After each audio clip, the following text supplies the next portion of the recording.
Olá, queridos, tudo bem? Hoje a gente vai dar continuidade à nossa aula falando a respeito de discurso. Então, na nossa primeira aula referente à temática discurso, nós trabalhamos a questão dos conceitos e o conceito principal sobre o que é discurso. E vimos que discurso é uma comunicação dotada de um conceito, dotada de um contexto da realidade, seja ele econômico, social, histórico, político.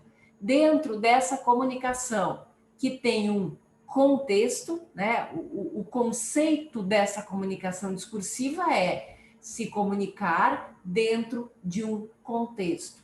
E essa comunicação dentro de um contexto, ela possui muitos gêneros ou esferas do discurso, que são as grandes áreas temáticas do conhecimento. Então, por exemplo, uma esfera do discurso pode ser a esfera do cotidiano, a esfera burocrática, a esfera religiosa, a esfera escolar, a esfera acadêmica e assim por diante. Junto com as esferas, nós temos os gêneros.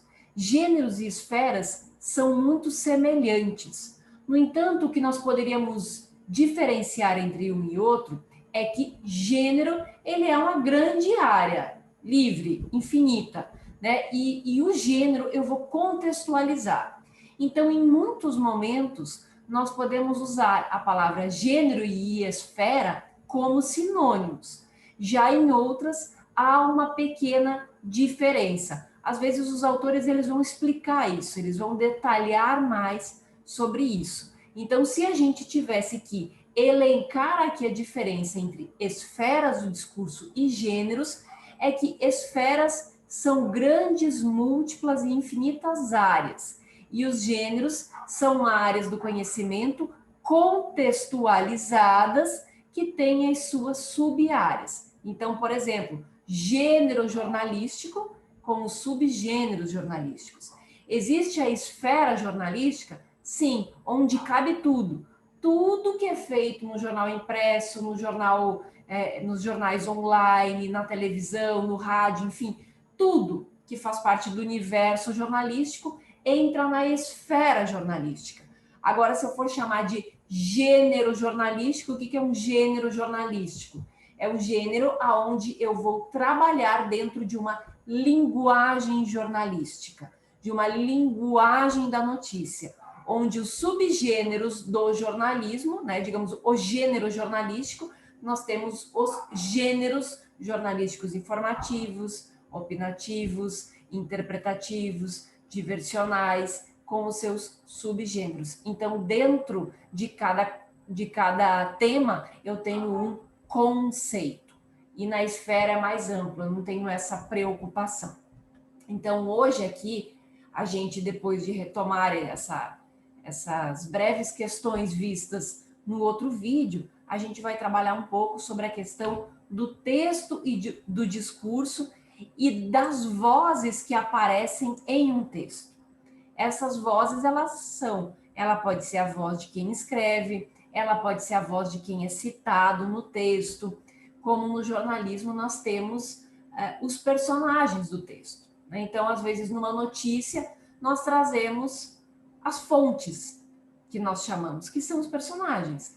Né? Num acidente de trânsito, tem aí a pessoa que estava dirigindo, a pessoa que foi vítima, o policial, a pessoa que viu o acidente, e são pessoas que podem ser entrevistadas no meu texto e aparecer nesse texto. Então, a gente vai trabalhar hoje aqui, vai conversar a respeito destas pessoas, destes personagens ou destas vozes que aparecem no nosso texto, seja ele escrito ou falado. Então, os textos, eles têm a propriedade intrínseca de se constituir a partir de outros textos. Por isso, todos eles são atravessados, ocupados, habitados pelo discurso do outro. Então, vamos parar um pouquinho aqui para conversar sobre isso. Todo texto, isso a gente já falou também, ele é construído se remetendo a outros textos. Então, às vezes, numa música eu faço referência a uma outra música. Numa música, eu faço referência a um momento histórico do meu país. Num texto, eu posso fazer referência a um momento político de um lugar. Então, todo o texto remete a outros momentos. E aí, quando a gente diz que eles são atravessados, ocupados pelo discurso do outro, é porque a gente traz essas referências. Então, às vezes, nós falamos uma coisa, nós explicamos ou nós escrevemos uma coisa em que nós citamos o discurso de um político, a fala de um cantor, né, a arguição de um professor e assim por diante. Essas são as formas de atravessamento de discursos, né, onde as comunicações elas se entrelaçam. Então, a linguagem é fundamentalmente, constitutivamente heterogênea, ou seja, é múltipla, é diversa, não existe um único tipo de comunicação. Tanto é que é por isso que às vezes é tão difícil se comunicar, porque nós temos pessoas mais lógicas, nós temos pessoas mais subjetivas, ou seja, um que entende muito bem de números, outro que entende muito bem de ciências humanas, e a gente precisa entender essas pessoas e saber como se comunicar com elas para que elas entendam melhor a nossa fala ou o nosso discurso. Por isso que a linguagem e as formas de comunicação, elas são heterogêneas, ou seja, diferentes. Um texto remete a duas concepções diferentes, aquela que ele defende e aquela posição a qual ele se constrói. Nele ressoam duas vozes, ou seja, dois pontos de vista. Então, aqui, quando um texto, e a gente já vai falar mais sobre isso, né? Ele mostra duas concepções, a opinião que eu defendo e a forma como eu vou construir o meu texto. Então, às vezes, eu defendo uma posição, mas a forma com que eu apresento o meu texto é outra. Ou até a questão estrutural mesmo, né? Se eu for defender uma ideia que fala subjetividade para uma pessoa lógica, eu vou ter que mudar, eu tenho uma ideia, mas eu vou ter que mudar a forma de construção dessa minha fala para afetar o outro, para tocar o outro, que é o meu interlocutor. Então, sobre as palavras de um discurso, e aí, de novo, quando a gente fala a palavra discurso, eu não estou me remetendo apenas àqueles tradicionais discursos, como, por exemplo, um político fazendo um discurso num período eleitoral. Isso também é discurso.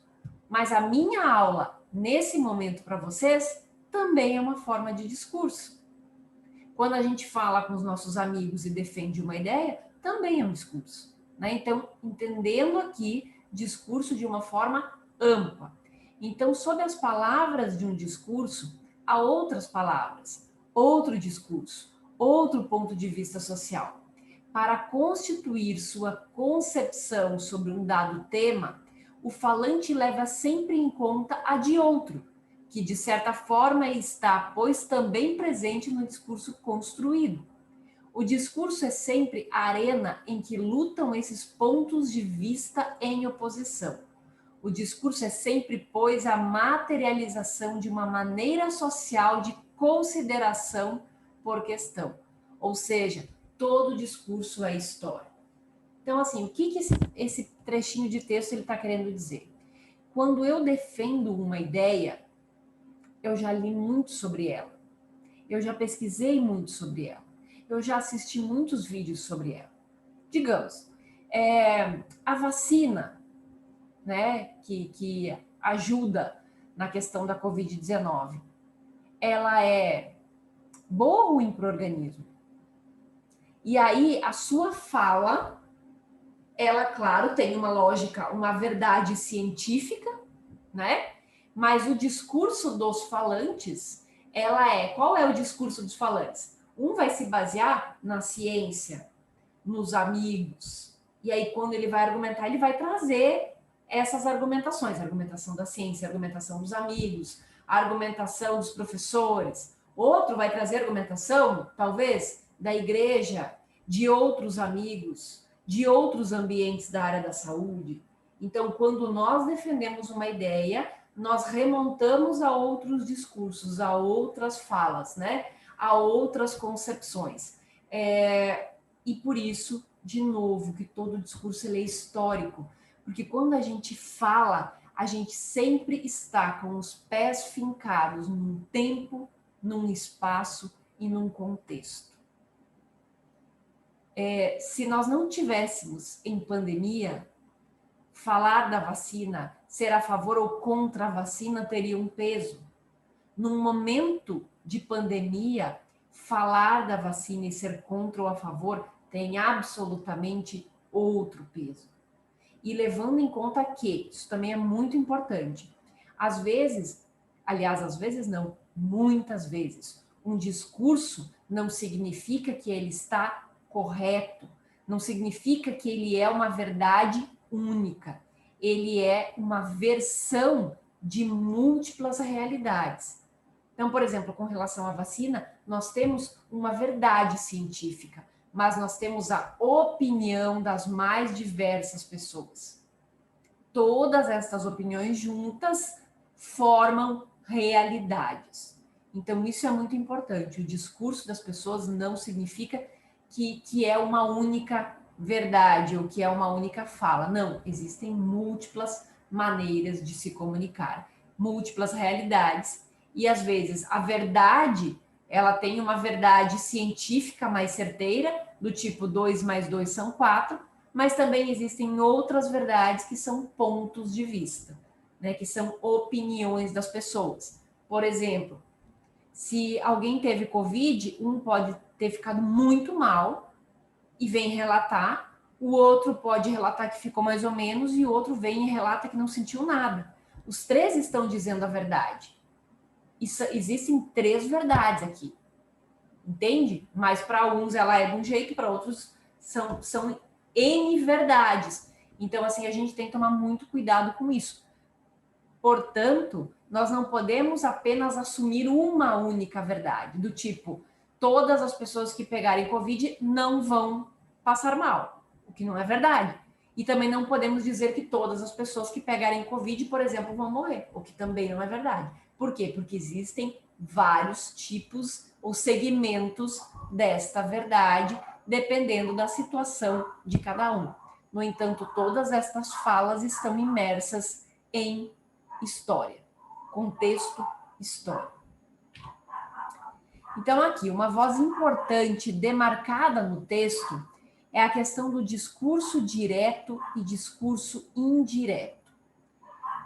O discurso direto é uma espécie de teatralização da fala dos outros. Por isso, produz um efeito de sentido de verdade. O leitor ou ouvinte tem a impressão de que quem cita preservou a integridade do discurso citado e que, portanto, é autêntico o que ele reproduziu.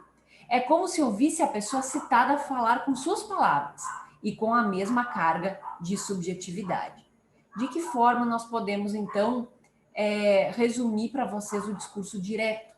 O discurso direto nada mais é do que aquela fala numa notícia de jornal em que está entre aspas. Ou seja, ela é exatamente igual como a pessoa falou no momento. Então, por exemplo, se em alguma determinada situação ou fato, a pessoa diz assim, eu tenho um poder sem limites. Aí, na hora de escrever uma notícia, o jornalista está falando sobre as pessoas que estão lutando neste período de pandemia e, segundo Roberta, abre aspas, eu tenho um poder sem limites, fecha aspas. Então, quer dizer, o jornalista deixa claro que aquelas palavras não foram ditas por ele, e sim foram ditas exatamente assim pelo personagem citado no texto, tá? Outro exemplo de discurso direto é quando na televisão o jornalista coloca o microfone, né, numa reportagem, por exemplo, e um personagem fala. Nem sempre a fala integral da entrevista é posta no ar. Às vezes eles só escolhem um trechinho. Então, aquele trechinho dito pela pessoa é um exemplo de discurso direto. Então, esse discurso direto, se eu for escrever, eu tenho que escrever tal igual a pessoa falou e colocar entre aspas. Alguns veículos, inclusive, optam, se a pessoa disse uma palavra errada, eles mantêm a palavra errada. No entanto, na linguagem jornalística, nas notícias cotidianas, nós corrigimos o erro de português. Então, às vezes, nós permitimos as variantes da língua, as gírias, mas o erro da palavra, o erro ortográfico, muitas vezes nós corrigimos, exceto em reportagens longas, onde o objetivo da reportagem é justamente mostrar como as pessoas falam. Aí é um caso excepcional. Então, aqui. E aí temos os exemplos. Então, aqui o discurso, exemplo do discurso direto, e depois nós vamos à ideia dos discursos indiretos. Então, como há dois tipos de discurso indireto, o que analisa o conteúdo e o que analisa a expressão, esse procedimento de citação do discurso alheio pode criar diferentes espécies de efeito de sentido. Dado que o primeiro tipo elimina os elementos emocionais ou afetivos presentes no discurso direto. Por exemplo, as interrogações, as exclamações, as formas imperativas, as interjeições. Produz um efeito de sentido de objetividade analítica. Nele, o narrador revela somente o conteúdo do discurso da personagem e não o modo como ela o disse. Então, eu vou trazer os exemplos aqui. De todo modo, então, enquanto o discurso direto, eu uso exatamente as falas da pessoa, né? Abre aspas, eu tenho poder sem limites, fecha aspas.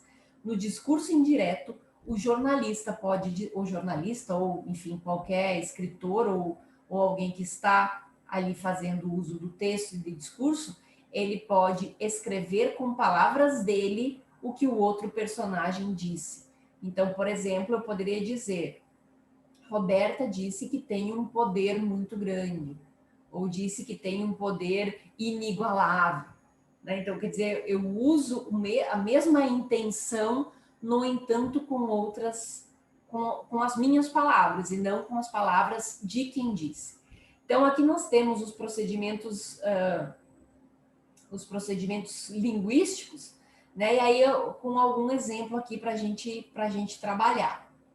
Então, aqui, lembrando que no discurso indireto, eu posso dizer as palavras daquela pessoa, né, por meio do conteúdo e também por meio da expressão. Então, por exemplo, eu posso dizer: a Roberta disse que tem um poder inigualável.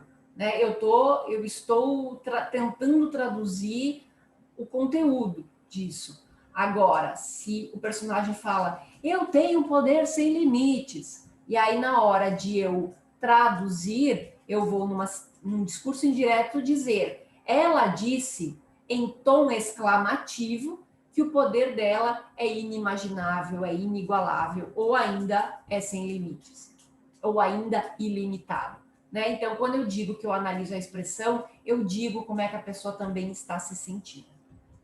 Então, aqui um exemplo também, né? Discurso direto: Fabiano pensou, eu estou indeciso. Discurso indireto: Fabiano pensou que estava indeciso. Discurso indireto livre: ele estava indeciso. O discurso indireto, você tenta seguir à risca a questão do conteúdo e da expressão, né? Que ele pensou. Então, quer dizer, ele pensou que estava indeciso. E o discurso indireto livre, ele é mais livre na forma que eu tenho de escrever essa fala.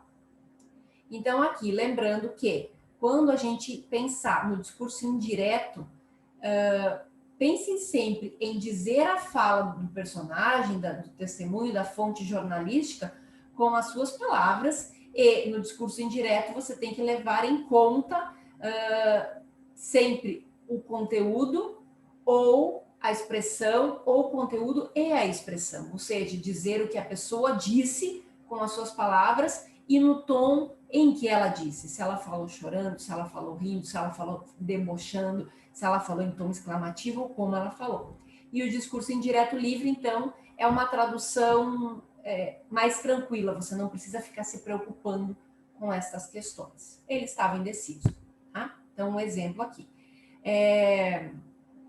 O discurso jornalístico gosta muito do discurso direto, porque o discurso direto, que é quando a gente coloca aspas, é uma forma de você dizer, olha, a pessoa disse exatamente assim, eu não estou colocando palavras na boca dela. Então, se usa muito esse discurso direto em revelações, quando um réu, por exemplo, confessa um crime, né? No jornalismo a gente usa essas aspas, que é para dar esse tom de seriedade maior. Então, aqui, um texto ele tem muitas significações, né? Pode ser temático ou figurativo. Então, quando eu digo significações, dentro do meu universo, dentro do meu acervo, o que eu entendo de um texto? Muitas vezes, quando eu digo fulano tem um poder sem limites, está se referindo a algum tema, alguma discussão, ou é um elemento figurado? Eu estou querendo dizer uma palavra, mas no sentido de significar outra expressão. Então, um texto figurativo é uma fábula. Um texto também pode ser dissertativo, no sentido de ser abstrato. Então, por exemplo, uma redação de vestibular é, sobretudo, um tema, um texto temático, porque ele é, muitas vezes, abstrato, mas eu coloco ideias, eu dialogo ideias. Aqui nós temos uma fábula como um exemplo de texto figurativo, mas muitas vezes nós usamos metáforas dentro dos nossos textos dissertativos. Então, esta pequena metáfora dentro de um grande texto dissertativo não deixa de ser também um texto figurativo, tá bom? Então, o figurativo é quando eu digo uma coisa com outras palavras, né? Por exemplo, as fábulas, elas têm muito isso. Às vezes é uma história que tu pensa que é uma historinha nada a ver, mas no final tem uma lição de moral. Então, é um texto figurativo. Aqui, há duas formas básicas de discurso: os predominantemente concretos e os predominantemente abstratos. Os primeiros são os chamados figurativos, os segundos, temáticos. Aqueles são constituídos com figuras, ou seja, termos concretos. Estes com temas, isto é, palavras abstratas. Os textos figurativos produzem um efeito de realidade e, por isso, representam o mundo, criam uma imagem do mundo, com seus seres, seus acontecimentos, etc. Os temáticos explicam as coisas do mundo, ordenam-nas, classificam-nas, interpretam-nas, estabelecem relações e dependências entre elas, fazem comentários sobre suas propriedades.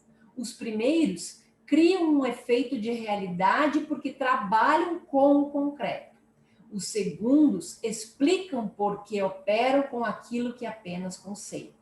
Os primeiros têm uma função representativa e os segundos uma função interpretativa. A figuratividade de um texto, as figuras, o que não é abstrato, deve dialogar com a verossimilhança. Vamos traduzir isso aqui. Então, ao mesmo tempo em que um texto dissertativo ele é temático, por que ele é temático? Porque ele está no ramo das ideias, ele está no ramo da interpretação. Por que uma fábula é figurativa? Porque ele é concreto. Conta a história da fada que não sei o que lá, que viajou, ou dos três porquinhos, aí tu imagina os três porquinhos, a construção das casas, e no final tem a lição de moral da casa mais forte. Então, é um exemplo de texto figurativo porque ele é concreto, você visualiza o porquinho, as casas. Mas nós também podemos entender o jornalismo como textos concretos e textos abstratos. Então, o que seria um texto predominantemente temático e abstrato no jornalismo? Quando um jornalista escreve um texto de opinião falando, por exemplo, sobre o atual sistema de saúde do Brasil. Então, ele vai trazer ideias, diálogos, discussões, interpretações. No entanto, quando eu faço uma reportagem mostrando, por mais que sejam por palavras, como é o sistema de saúde brasileiro, onde eu entro nos hospitais, mostro camas, mostro pessoas sofrendo, chorando, sangrando, mostro que não tem leito nos hospitais, mostro que não tem iluminação, que não tem equipamentos. O meu texto, ele é concreto, porque eu estou mostrando. Ele não é abstrato. Eu não estou falando do ramo das ideias de que a saúde no Brasil tem problemas. Eu mostro literalmente, eu não preciso exercer uma interpretação, porque eu estou mostrando que não tem luz, que não tem água, que não tem cama, que não tem equipamento. Então, aqui a gente tem que só cuidar nessa questão. Por isso que o texto figurado, ele dialoga com a verossimilhança. Porque dialoga com questões reais. Né? Então, assim, se nós fôssemos trabalhar no jornalismo hoje, uma notícia sobre um acidente de trânsito, ou uma notícia sobre postos de saúde, notícia sobre vacinação, sobre o relato de um dia cheio de vacinações, estas matérias elas são concretas, figurativas. E se eu for fazer um texto opinativo, ou até mesmo uma grande reportagem, mas fazendo uma reflexão mais temática sobre a importância da vacinação nas unidades de saúde, em que eu vou entrevistar políticos que vão ficar ali divagando sobre a importância da vacinação, esse texto ele vai ser mais temático. Então, a diferença é temático no rumo das ideias, das discussões, dos diálogos, das interpretações. Texto figurativo, né, ou concreto, é quando eu tenho, além de figuras, eu tenho termos concretos. Logo, exatamente como notícias e notas jornalísticas. Eu mostro realidades concretas, que muitas vezes não cabem reflexões, você apenas vê. Como as reportagens de televisão mais rápidas, normalmente não tem muitas análises, mas são imagens figurativas, porque você vê aquilo que está sendo dito. Então, aqui, é importante lembrar que nos textos e nos discursos há variações linguísticas, né? Aquela ideia da língua, muitas vezes dos regionalismos, das pronúncias e afins.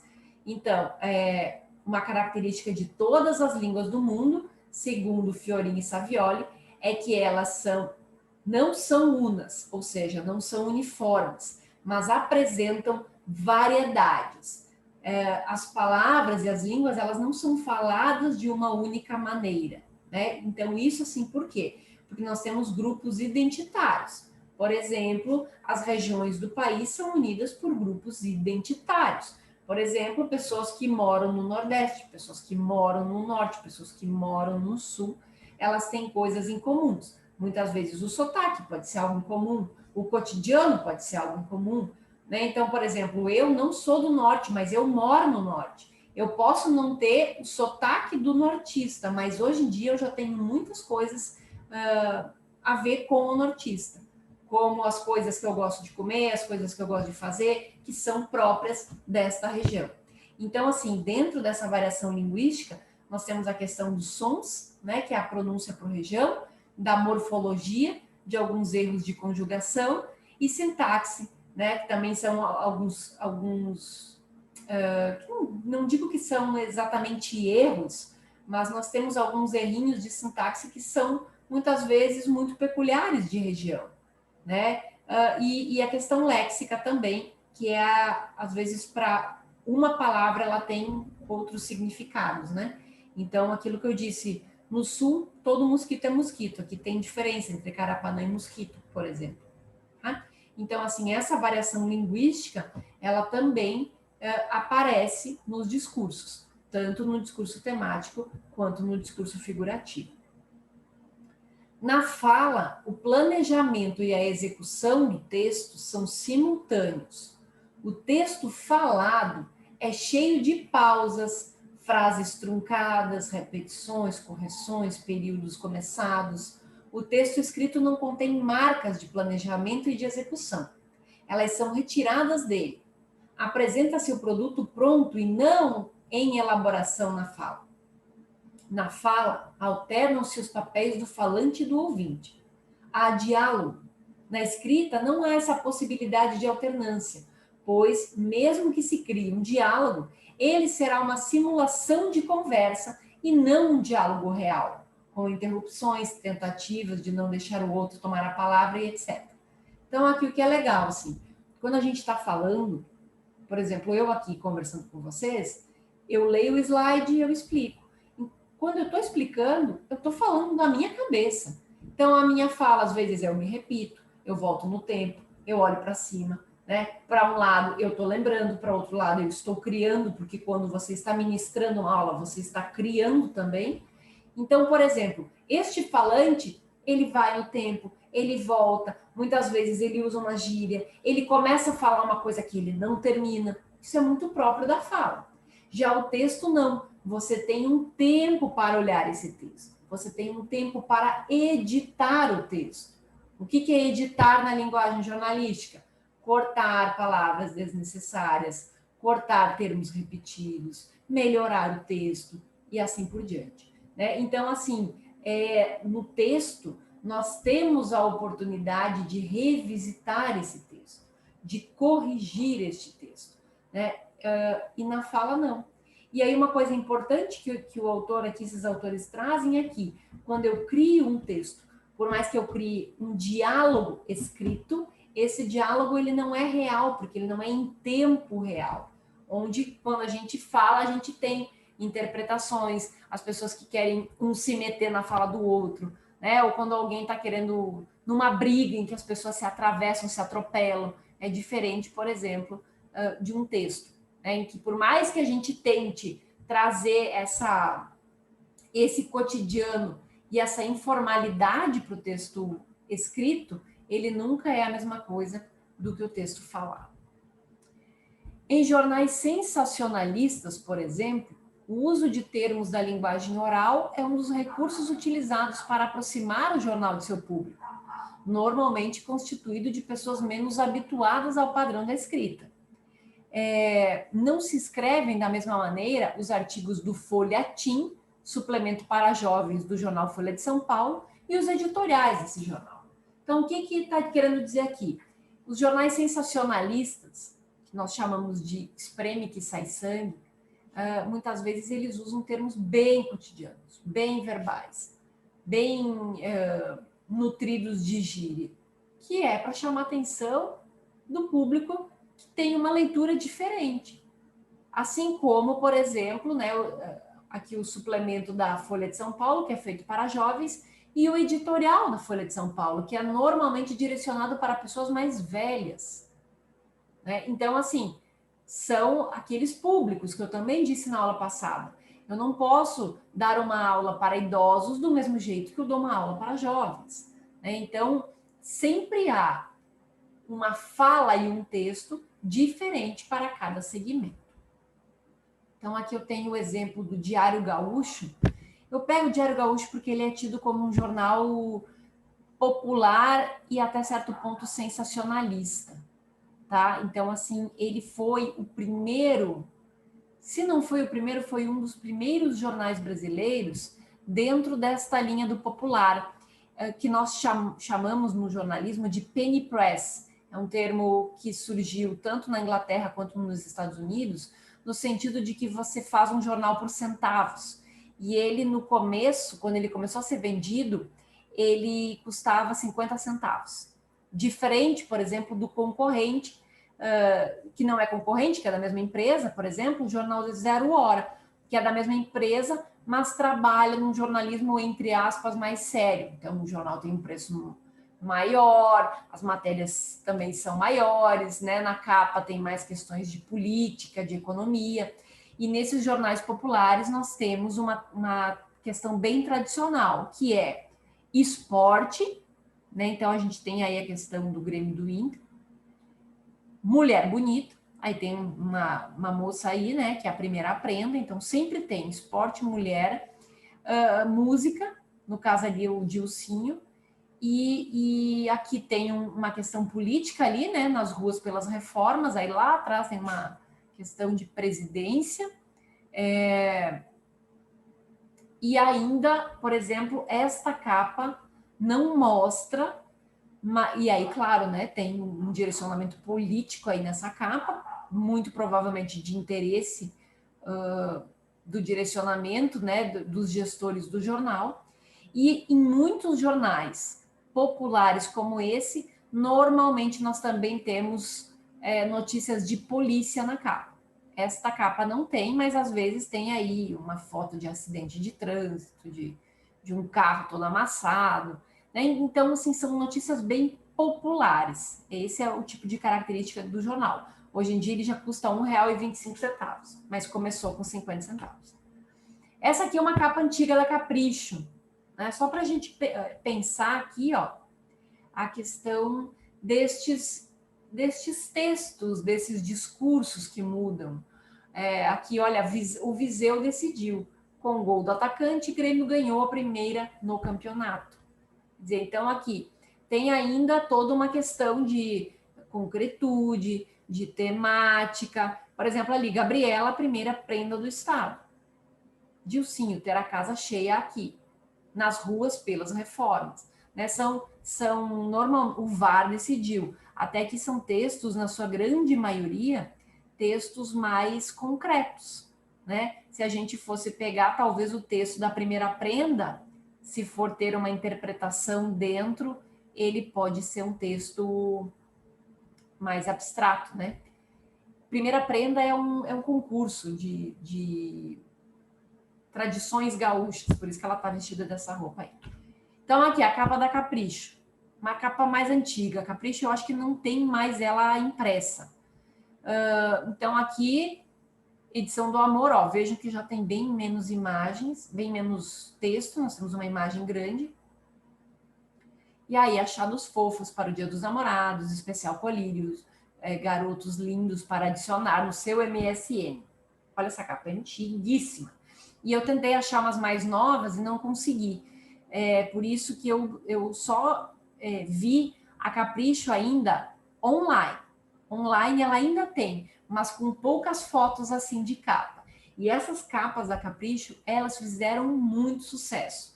Eu não consigo ver aqui em cima, tem uma provável data aqui que eu não consigo ver. É provável que essa capa da Capricho seja quando estava em voga os filmes, né, que esse ator fez, né, o lado dos vampiros. Então, assim, vejam que já tem uma outra concretude aqui, ó. Passamos um dia na cola, né, do MC Fly. Então, é um outro tipo de discurso aqui, mais concreto e voltado para um público bem específico. Olha a capa da Veja. Doente e mais pobre. E aí uma bandeira do Brasil toda estrupiada, toda destruída. Vejam que a imagem, ela também tem texto. Se a gente fosse analisar essa bandeira do Brasil, junto com essa frase, a gente pode atrelar, né, a um país que passa por momentos difíceis, que tem problemas de saúde, que está mais pobre. Quer dizer, a imagem, ela também tem texto. É um texto visual e gráfico, tá? E aí o texto aqui embaixo. Na saúde, o país bate recordes diários de mortes pela Covid-19, tornando-se o epicentro mundial da pandemia. Na economia, o dólar alto e a falta de investimentos nos fazem despencar no ranking de maiores nações do planeta. Diante de tal quadro, só há uma receita: vacinação em massa rápida e aprovação de mais reformas. Vejam que esse é um texto essencialmente temático, ou seja, é mais abstrato do ramo das ideias. Então, aqui, os discursos. O funcionamento dos discursos espontâneos, dos discursos que trocamos uns com os outros no decurso da vida cotidiana, é intermitente, pontuado por todo um conjunto de hesitações, de esperas, de rupturas, de silêncio, de derivas. O discurso midiático, pelo contrário, flui de maneira constante e ininterrupta, encadeia enunciados que se apresentam habitualmente de forma acabada, escondendo os seus processos de gestação. É aqui um autor, Rodrigues, é um autor português, tanto é que vocês podem ver que tem até algumas palavras escritas no português de Portugal, e Rodrigues, ele fala isso. No discurso cotidiano é aquela coisa, eu falo errado, eu dou um tempo, eu fico um pouquinho em silêncio, eu me meto no discurso do outro, mas na mídia não. O discurso midiático, ele é totalmente trabalhado, encadeado, pensado, não há espaços em branco. Por exemplo, na televisão, quando a gente fica uns 5 segundos sem nada, sem falar nada, sem ter nenhuma imagem, a gente já pensa que tem algum problema. Então, o discurso midiático, ele não pode parar. E ele é feito de forma proposital para ficar ali alimentando informação, sejam discursos voltados para a questão temática ou concreta. Então, aqui, este efeito de completude resulta da camuflagem do processo de enunciação, através do uso predominante da terceira pessoa, que, como sabemos, é forma verbal da não pessoa. O uso predominante da terceira pessoa garante o discurso midiático, como, aliás, também aos discursos histórico e científico, como estratégia de universalidade referencial dos enunciados, uma credibilidade da narração dos fatos, independente do lugar de fala do enunciador. O que a gente quer dizer com isso aqui nesse momento? Então, quando a gente fala em camuflagem do processo de enunciação, é porque na mídia, hoje um pouquinho mais, mas ainda assim é muito difícil a imprensa falar em primeira pessoa, né? O jornalista dizendo eu fiz, eu faço. Normalmente a linguagem jornalística ela é em terceira pessoa. Ele falou, ele disse. Acontece hoje em São Paulo uma reunião com os líderes governamentais a respeito da Covid-19. Segundo o governador, o discurso não é eu estou aqui participando deste evento. Então, assim, nós temos essa abertura para falar em primeira pessoa no jornalismo literário, mas em sua grande maioria na imprensa tradicional, eu arrisco dizer que 95% dos textos todos estão em terceira pessoa do singular. Do singular ainda, não do plural. Que é a linguagem jornalística, é característica da linguagem jornalística isso. Tá? Então, isso é uma forma que a gente tem de alimentar esse discurso, de ficar falando e trazendo informações, e muitas vezes de camuflar o processo de enunciação, porque às vezes eu estou falando, mas eu não posso dizer que sou eu que estou falando. Então eu escrevo em terceira pessoa. Então aqui a gente está quase se encaminhando para o final da nossa aula. No discurso midiático, os silêncios são insuportáveis, uma vez que assinalam a perda da relação com o público e são, por conseguinte, encarados como um risco letal para o próprio funcionamento do seu dispositivo de enunciação. Falar sempre, mesmo que seja para não dizer nada. Falar apenas para manter a antena aberta, para não perder o contato com o público, para preencher a programação, para encher a página do jornal. Então, e às vezes isso é muito louco, né? Porque às vezes tu não tem notícia no dia, mas você precisa arrumar. É a casa do Dilcinho, é a prenda que está concorrendo e não sei aonde, né? É a capa do menino que fez o filme. Não é diretamente um acontecimento, mas nós buscamos aquilo para botar como acontecimento. Então, isso é muito comum no jornalismo, né? Nem todo dia acontecem fatos totalmente linkados ao cotidiano, ao factual, que é um acidente de trânsito, um lote de vacina que chega. Às vezes nós procuramos coisas para transformar em notícia, como, por exemplo, fazer matéria sobre a casa de um artista. Né? Não aconteceu nada, não é algo que impacta a vida das pessoas, mas os meios de comunicação se usam disso justamente por quê? Porque precisa encher a página do jornal impresso, precisa colocar coisas no site, precisa ocupar o tempo da televisão, não pode ter vazio. Não pode dizer, olha, hoje a gente não tem notícia, vamos deixar a tela tudo preto aqui, amanhã a gente volta. Não existe isso. Então, o discurso jornalístico tem que o tempo todo se autonutrir. É por isso que uma das funções comunicacionais mais importantes do jornalismo midiático, além da função referencial, lembra da nossa aula passada? Falar da questão da coesão referencial. Aqui a linguagem referencial é aquela linguagem que está baseada em informação e na terceira pessoa do singular. Então, aqui, que consiste em dar conta dos acontecimentos que ocorrem no mundo. E também é a função fática, que consiste na manutenção do contato com o público. Então, enquanto a função referencial trabalha conteúdo, trabalha informação e trabalha linguagem, trabalha palavras em terceira pessoa, a função fática é o meio que eu reproduzo. É a televisão, que está o tempo inteiro arrumando coisas diferentes, é o rádio, é o jornal, é o digital e assim por diante. É o lugar onde as notícias são veiculadas. E, no entanto, existem diversas modalidades de silêncio no funcionamento do discurso da mídia. E antes de mais, a do silêncio dos destinatários, a ausência da palavra por parte do público. E é este silêncio que torna o público presente, instituindo-o como uma autêntica instância de interlocução. O que é isso? Então, existem diferentes modalidades de silêncio. Às vezes, o público fazer silêncio significa que está ouvindo o meio de comunicação. Às vezes, o público fazer silêncio significa que não está ouvindo. Por exemplo, num programa de televisão de muita audiência, se eu gosto desse programa, eu faço silêncio para ouvi-lo. Se eu não gosto desse programa de televisão, eu faço silêncio no sentido de não falar sobre ele, para não dar mais ibope para ele.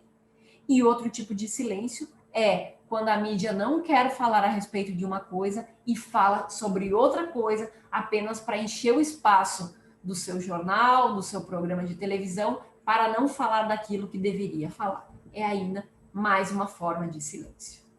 Então, aqui nós temos as nossas bibliografias e hoje a gente aprendeu um pouco mais sobre a questão das vozes presentes nos textos, né? A questão do discurso direto, do discurso indireto e do discurso indireto livre, e também vimos um pouco mais a questão de textos temáticos e abstratos ou ainda figurativos e concretos, tá bom? Levando em conta que todos esses textos, eles são perpassados por momentos históricos, culturais e sociais, e sempre temos variantes da língua, variações linguísticas dentro desses nossos textos. Na parte final da aula, a gente também falou sobre a questão do discurso midiático, que precisa falar o tempo todo para manter o discurso, para manter a coisa acontecendo. Então, a gente se vê em breve. Um grande abraço a todos.